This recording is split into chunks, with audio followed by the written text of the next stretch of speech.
torque converter is often seen as the most complicated part in vehicles of today. It is, however, a very important component of automatic transmissions. This animation explains the theory behind this complex component. The first part of the torque converter is the impeller.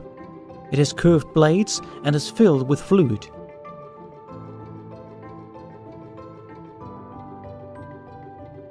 When the impeller spins, the fluid will be thrown outwards by centrifugal forces caused by the rotation of the impeller. The faster the impeller rotates, the higher the centrifugal forces.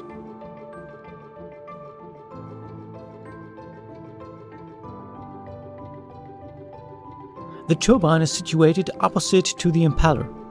In fact, you could say that the turbine is an impeller rotated by 180 degrees. The fluid flow from the impeller is directed over the blades of the turbine, so the turbine rotates. The blades colored in red are those of the impeller. The yellow ones are those of the turbine.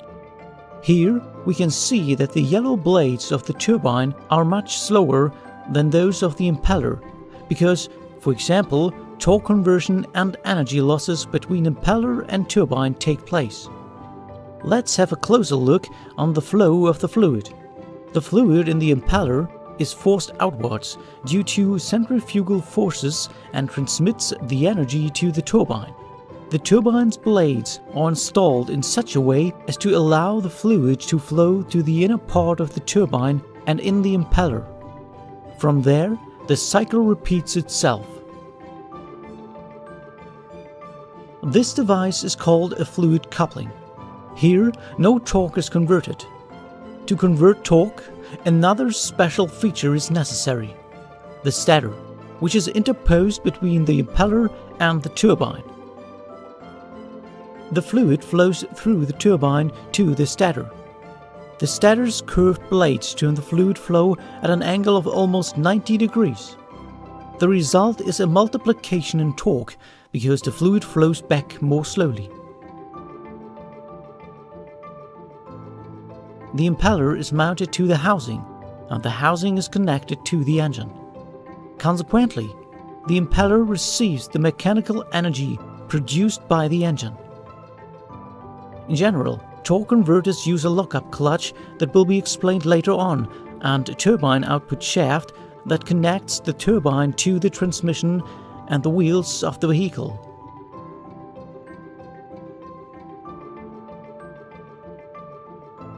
Torque converters have 3 stages of operation. The first phase is called stall. Here, the engine applies power to the impeller, but the turbine does not rotate because the driver keeps his or her foot on the brake at traffic lights, so the vehicle does not move. The second phase is called acceleration and takes place when the traffic lights turn green. The brakes are not applied and the driver presses the accelerator pedal. Consequently, the impeller rotates faster, but there is a relatively large difference between impeller and turbine speed.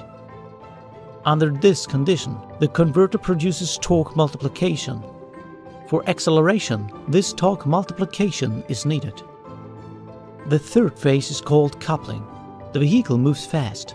The turbine has reached approximately 90% of the speed of the impeller, and the torque multiplication has ceased. Now, the torque converter is a simple fluid coupling.